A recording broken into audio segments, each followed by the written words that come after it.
আজিকালি ছোৱালীবোৰতকৈ বোৱাৰী প্ৰেমী বেছিকৈ হ'ব ধৰিছে। যিসকল বোৱাৰীয়ে এনেকুৱা প্ৰেম কৰিব ধৰিছে, তোমালোকক মই কেইটামান কথা কওঁ, মন দি শুনিবা। কি ভাবিছা? তোমাক তেওঁ বিয়া পাতিব বুলি? কেতিয়াও নেপাতে।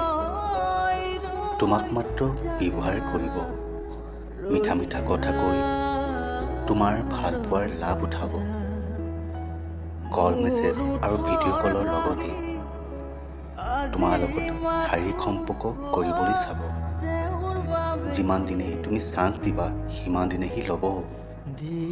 যেতিয়া তুমি বিয়াৰ কথা ক'বা, তেতিয়া তোমাক নানা ধৰণৰ সমস্যা বা বাহানা দেখুৱাই তোমাৰ লগত ব্ৰেকআপ কৰিব বা এৰি দিব। মনত ৰাখিবা, এঘণ্টা বা এদিনৰ দায়িত্ব সকলোৱে ল'ব পাৰে, কিন্তু এজন স্বামীয়ে এজনী পত্নীৰ দায়িত্ব চিৰজীৱন লয়।